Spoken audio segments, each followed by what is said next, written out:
Hello दोस्तों, good evening. एक बार फिर से आपका स्वागत है केमिस्ट्री वाला चैनल पे। इस क्लास में आप क्लास 12 चैप्टर नंबर 1 का लेक्चर नंबर 4 पढ़ेंगे, जिसमें हमारा होगा मोल प्रभाज, जिसको मोल अंश करते हैं, इसको हम चाई से निरूपित करते हैं, जिसको हम एक्स भी कर सकते हैं, जिसको हम एक्स कह सकते हैं। इसी के बारे में हम इस क्लास में पढ़ेंगे। तो आइए देखते हैं। तो चलिए शुरू करते हैं। मोल प्रभाज या मोल अंश ज्ञात करने के लिए हमको सबसे पहले अणुभार आना चाहिए। क्या आना चाहिए? अणुभार निकालना। तो सबसे पहले हम देखते हैं अणुभार।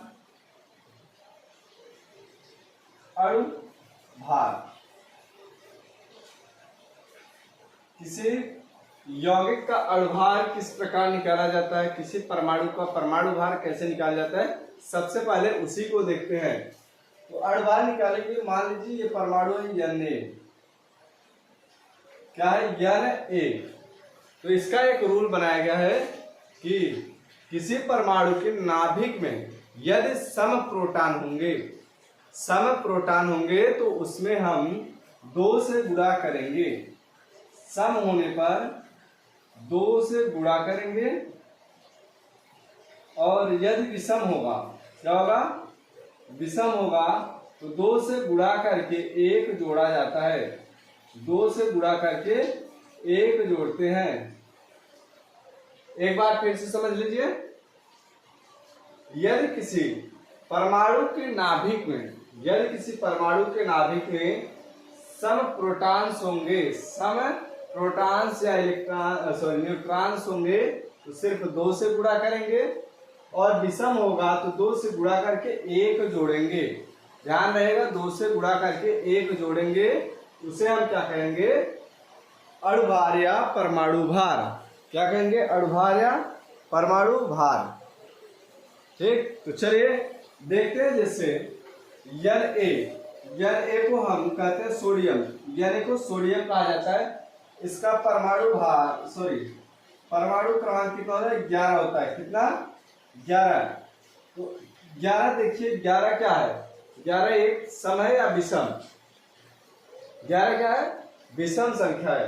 तो विषम में क्या बोला है? 2 से गुणा करके 1 जोड़ा जाएगा।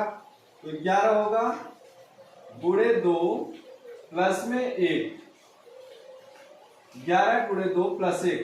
तो कुछ लोग क्या करते हैं, डायरेक्ट इसको जोड़ देते हैं, उसके बाद गुणा करते हैं। ये गलत है। वह क्या होगा? गलत होगा। तो सही करने के लिए डीएमएस हम मोड मास भाग जो पढ़ेंगे, उसमें कहा गया है कि सबसे पहले भाग होता है, फिर गुणा होता है। भाग फिर गुणा, उसके बाद जोड़ घटाना। तो देखिए इसमें सबसे पहले गुणा होगा, तो गुणा करेंगे।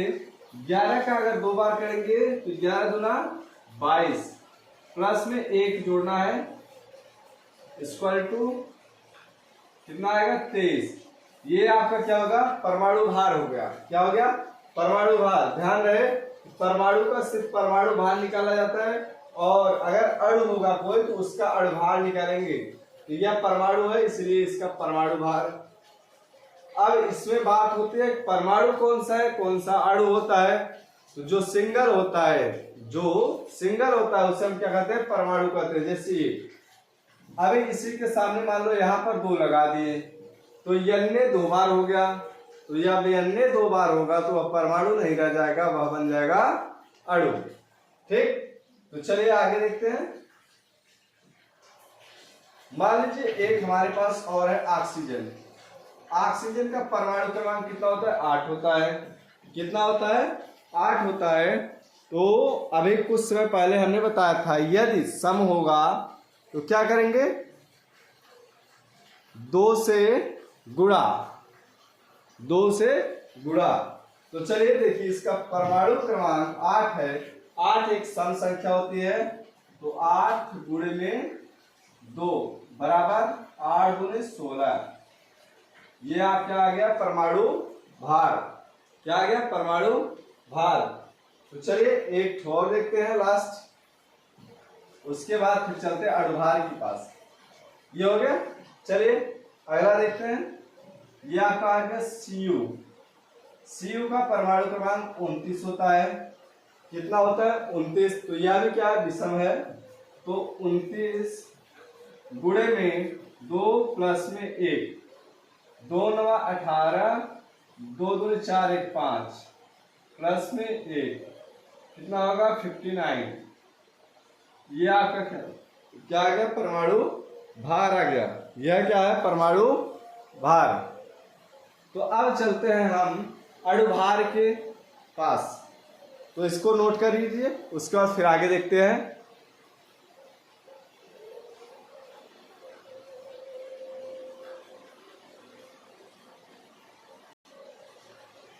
चलिए अब देखते हैं अणुभार। अणुभार मतलब परमाणुओं के समूह क्या कहते हैं? अणु कहते हैं। तो ये क्या होगा?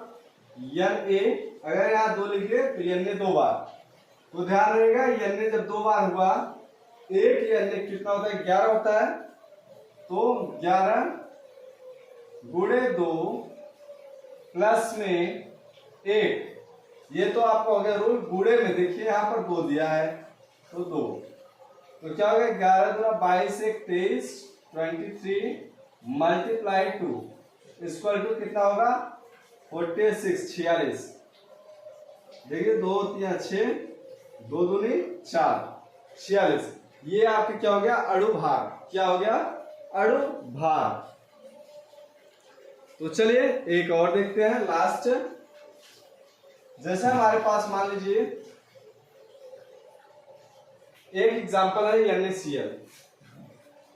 NaCl। तो देखिए हर एक तत्व बाद जब अणुभार निकलते हैं हर एक तत्व का, तो बीच में प्लस लगता है। क्या लगता है? प्लस। तो चलिए Na का आपको पता हो गया कितना आता है? 23। तो हम इसका लिख देते हैं, या तो डायरेक्ट चलिए करिए। Na 11 गुणे 2 प्लस में 1, इसको ब्रैकेट बना लीजिए, आसानी होगी, प्लस। Cl को होता है 17, विषम है, 2 1 से जोड़। तो देखिए 11 दूना 22, 22 1 23, प्लस 17 दूना 34, 1 35, जोड़ेंगे कितना आएगा? 58। कितना आएगा? 58। तो यह आपका हो गया अणुभार NaCl का। किसका? NaCl का। नोट कर लीजिए तुरंत, फिर आगे चलते हैं।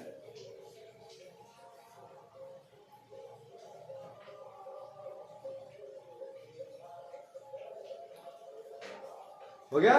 चलिए लास्ट एक और एग्जांपल। जैसे हमारे पास एक यौगिक और है H2SO4।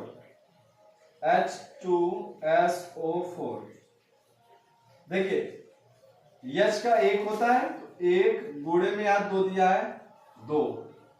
ध्यान रहे, जो आपका हाइड्रोजन होगा, हाइड्रोजन के ऊपर ये रूल फॉलो नहीं होगा। प्लस सल्फर का 16, विषम है या सम? सम है, सम में 2 से गुणा।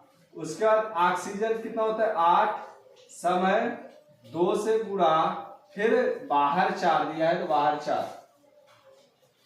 समझ में आया? फिर से हाइड्रोजन के 1 होता है 1, गुणे में 2 दिया है, 2, प्लस सल्फर को 16 होता है परमाणु क्रमांक, सम है, 2 से गुणा। ऑक्सीजन का 8 होता है, सम है, 2 से गुणा करके बाहर 4 दिया था, 4 से गुणा करा दिया। तो देखिए 2 1 कम, 2 प्लस 16 दूना 32, प्लस 8 दूनी 16 चौका 64। जोड़ेंगे टोटल आएगा कितना? 4 2 6 2 8, और 6 और 3 9, 98। कितना आएगा? 98। यह आपका H2SO4 मतलब सल्फ्यूरिक अम्ल का क्या है? अणुभार है। क्या है? अणुभार। इसको नोट कर लीजिए। अब हम चलते हैं मोल की तरफ।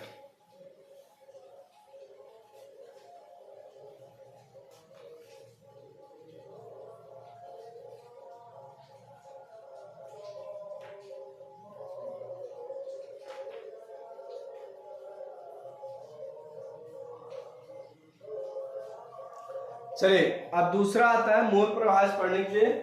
एक अणुभार हो गया, दूसरा मोलों की संख्या निकालना। मोलों की संख्या किस प्रकार निकाली जाती है? मोलों की संख्या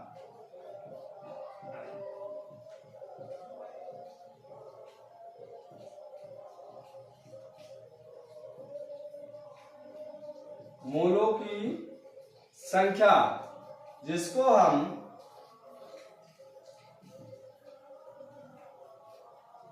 स्मॉल एन से दर्शाते हैं। मोल को स्मॉल एन से दर्शाई जाती है। मोल को स्मॉल एन से दर्शाते हैं तो मोलों की संख्या क्या निकलते हैं? मोलों की संख्या बराबर क्या होती है? मोलों की संख्या बराबर भार बटे अणुभार। किसका भार? विलेय का भार। विलेय का भार, विलेय का भार बटे में विलेय का अणुभार का अणुभार। क्या होगा? विलेय का भार बटे में विलेय का अणुभार। अभी इसको हम संकेतों में लिखते हैं। क्या होगा? स्मॉल एन बराबर विलेय को हम बी से करते हैं, भार को डब्ल्यू से, तो हम डब्ल्यू बी लिख सकते हैं अपान में विलेय का अणुभार, या तो जिसका निकालना होगा उसका, तो हम डब्ल्यू क्या लिख सकते हैं? अणुभार को यम ऐसे होगा, या तो साइड में लिख दीजिए एन बराबर डब्ल्यू अपान में एम। ये शार्ट में आपका हो जाएगा। ठीक, समझ में आया? तो चलिए अभी हम इस पे भी एग्जांपल देख लेते हैं।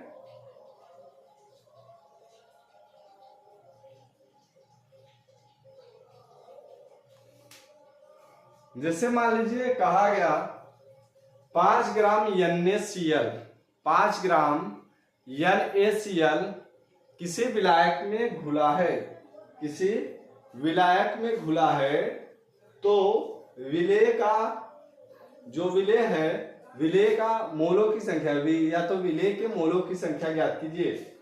तो कह क्या रहा है? 5 ग्राम NaCl, 5 ग्राम NaCl किसी विलायक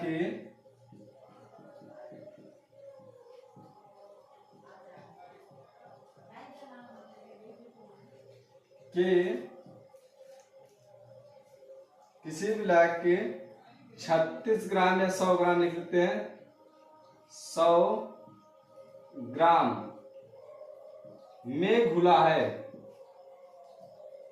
में घुला है, तो विलेय विलेय की मोलों की संख्या ज्ञात कीजिए।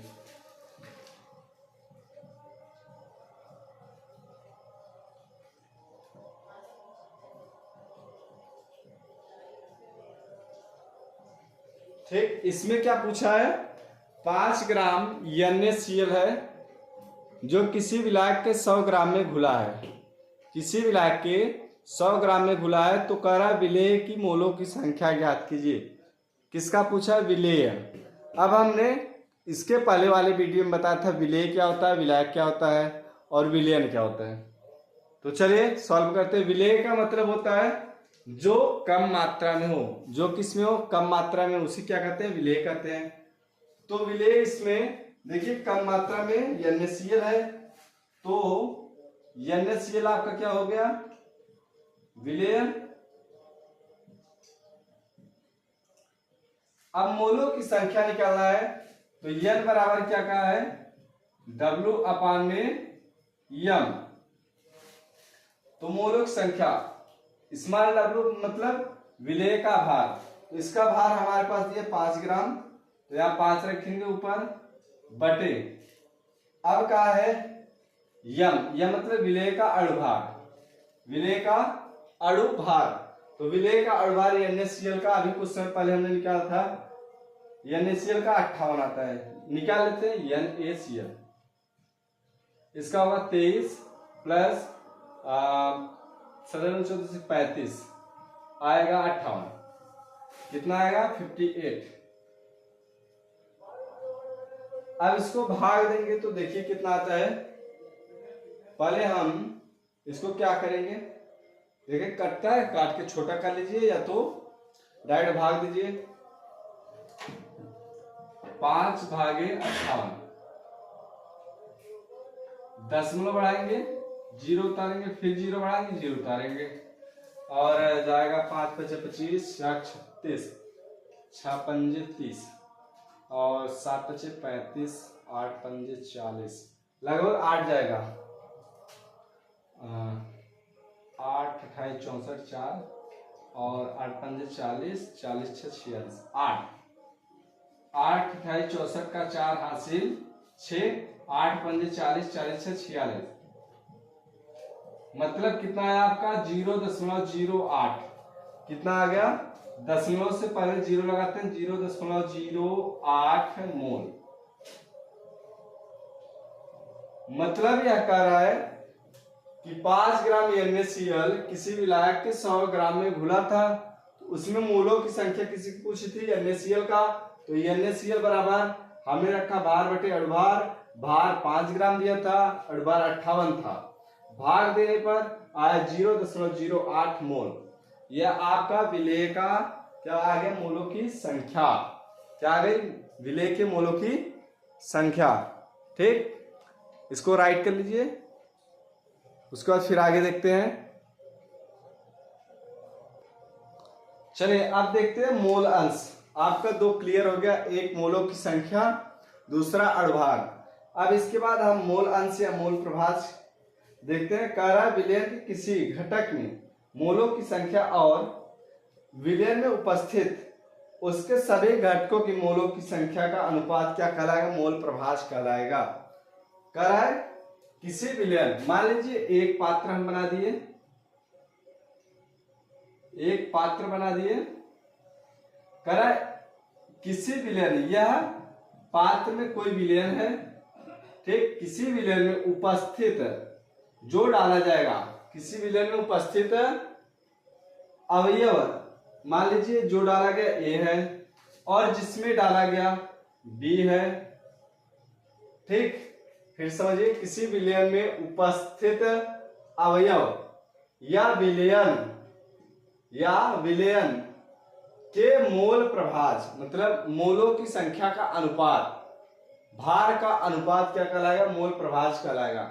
फिर समझिए किसी विलयन में उपस्थित अवयव या मोल विलयन का अनुपात और विलायक का अनुपात मोल प्रभाज कहलाएगा।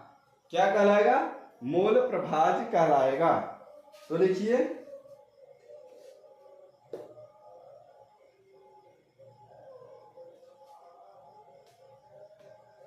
किसी विलयन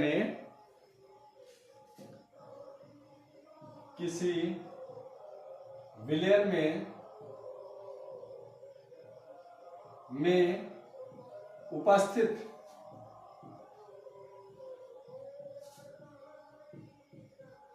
अवयव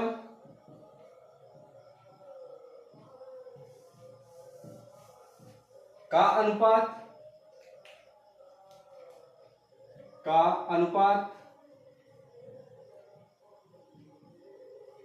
या अनुपात, और लिखते हैं, और विलायक का अनुपात या विलयन का अनुपात, विलायक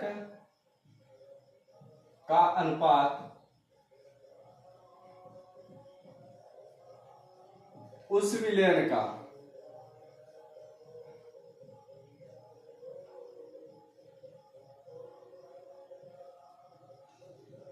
मोल प्रभाज कहलाता है।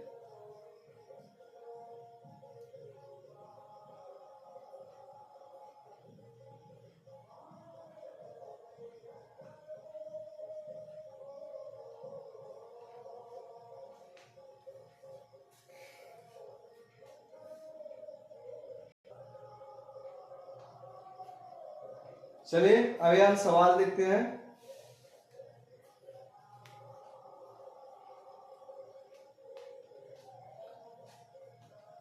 क्वेश्चन है 900 ग्राम जल में एसीटोन के 5.8 ग्राम घोले। चलिए क्वेश्चन देखते हैं।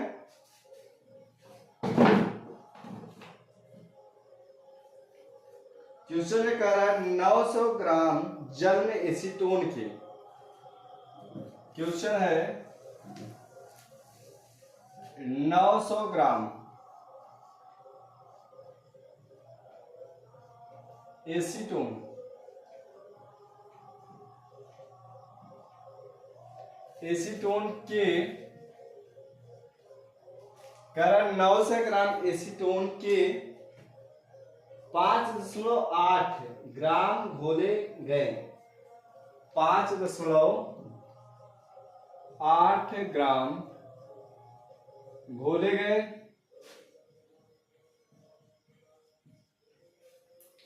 .8 ग्राम घोले गए। विलेन में जल तथा एसीटोन के मोल प्रभाज ज्ञात कीजिए। विलेन में जल तथा एसीटोन, एसीटोन दोनों का मोल प्रभाज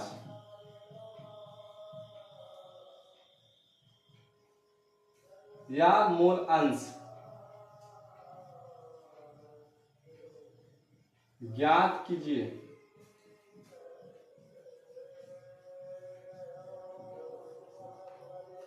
ये आपका क्वेश्चन है, तो इसको नोट कीजिए, फिर सॉल्व करते हैं इसको। चलिए नोट हो गया, तो चलिए हम सॉल्व करते हैं। सॉल्व करते हैं। देखिए क्या कह रहा है, कह रहा है 900 ग्राम एसीटोन। कितना है? 900 ग्राम एसीटोन। एसीटोन का भार हमको दिया है 900 ग्राम के 5.8 ग्राम में घोले गए। कह रहे 900 ग्राम एसीटोन के 5.8 ग्राम घोले गए विलयन में। 5.8 ग्राम घोले गए विलयन में जल तथा एसीटोन दोनों का मोल प्रभाज ज्ञात कीजिए।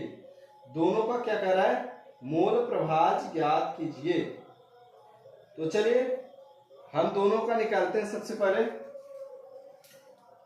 यहां पर भार तो दिया है, तो हम ए और बी मान के करते हैं। ठीक, मान लीजिए एक का एक्स मान लेते हैं, दूसरे का वाई। ठीक, एक एक्स दूसरा वाई।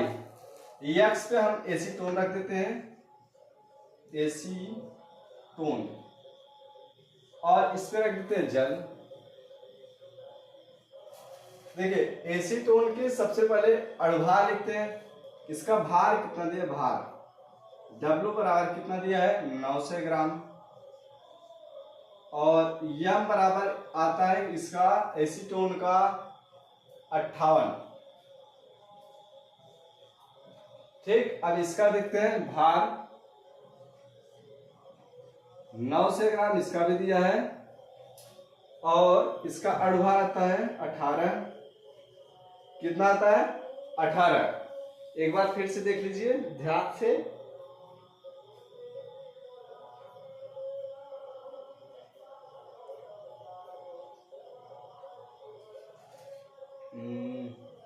नौ सौ ग्राम नहीं, सॉरी, इसमें इसका भार दिया है 5.8।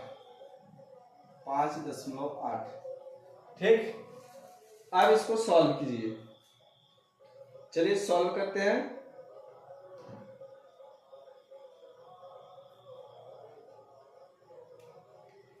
इसका पहले मोलों की संख्या निकालते हैं।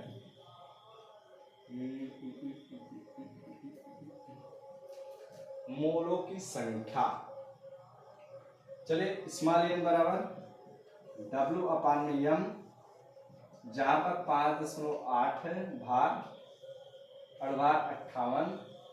ठीक, इसमें देखते हैं स्मॉल एन बराबर W अपान में एम। ठीक, यहाँ 9 से दिया है, 9 से यम का मान 18। ठीक, इसको सॉल्व करते हैं। यहाँ से दशमलव हटाएंगे, यहाँ एक जीरो बढ़ जाएगा, तो भाग देंगे, कितना आएगा? भाग दीजिए और इसको करते हैं 18 × 25 90, इसका आएगा 50 और इसका भाग दीजिए, देखिए कितना आ रहा है 0.1 के आसपास आएगा, इसका आएगा 0.1। ठीक, तो इसका पूछा चाय ए बराबर, चाय किसका एसीटोन, एसीटोन बराबर क्या होगा, पहले का निकाला तो NX अपान में NX प्लस में NY, ये फार्मूला बनाएंगे और रखेंगे। ठीक, तो NX का आया इतना 0.1 बटे में इसको NX को और NY को जोड़ दीजिए, ये और वो 0.1 दिख रहा है, पहले देख लें 1 मिनट। ओहो, देखिए यहाँ पर चाय किसका निकालते हैं, एसीटोन का, इसको ए बी मान लेते हैं ताकि जल्दी समझे, ए और बी।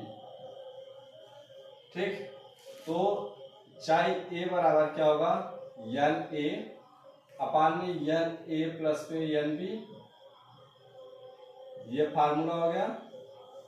तो NA का मान इतना है 0.1, NA 0.1 प्लस NB का है 50, जोड़ेंगे कितना आएगा, आ जाएगा 50.1 बटे में आ जाएगा 0.1। ठीक, तो दशमलव से दशमलव कैंसिल कर दीजिए, आ गया 1 बटे में 501, भाग दीजिए कितना आएगा, 5 दूनी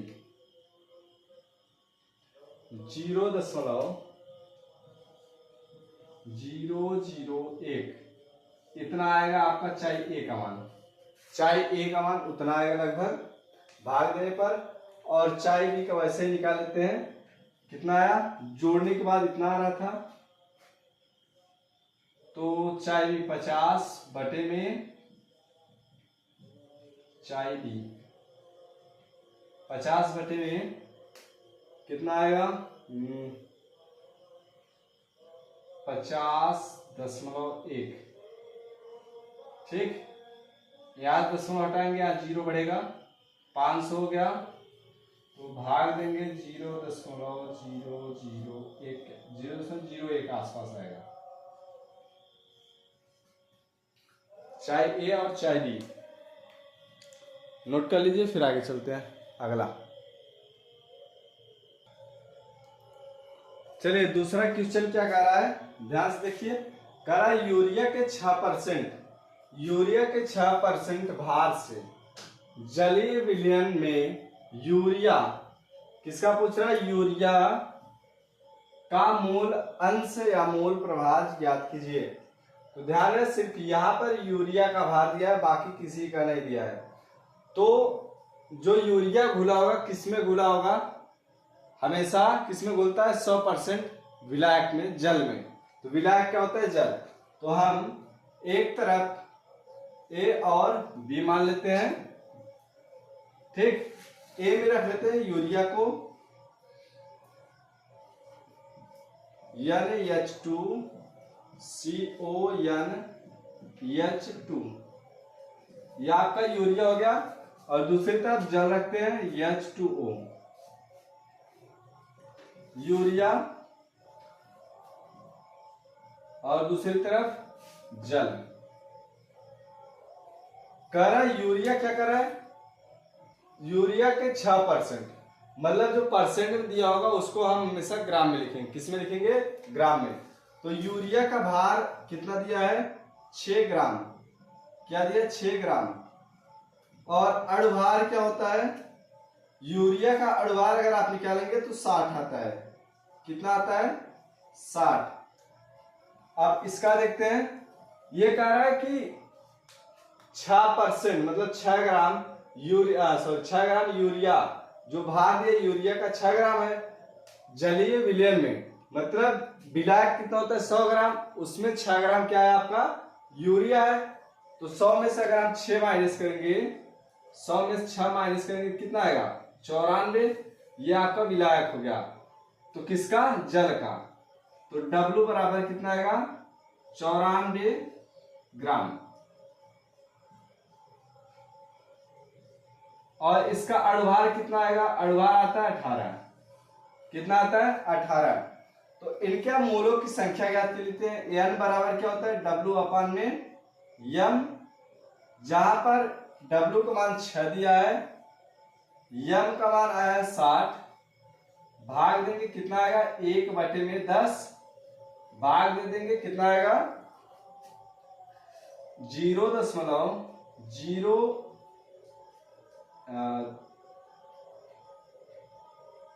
भाग देते हैं 1 में 10 से भाग, दशमलव बढ़ाओगे 0 3 का 0 बढ़ाओगे 0, 10 10 में 100, सॉरी यहां से 0 बढ़ाओ, दशमलव बढ़ाओ 0 3 का सीधा ले जाओ 1, ठीक आएगा 10, मतलब 0.1, यहां पर आएगा 0.1। और इसको हम करते हैं n बराबर अपान में m, ठीक 94 बटे में 18, भाग देंगे 18 36 68 64 54 90, कितना आएगा 5.2, कितना आएगा 5.2 इसका, ठीक मोलों की संख्या वो आ गई और इसके मोलों की संख्या ये।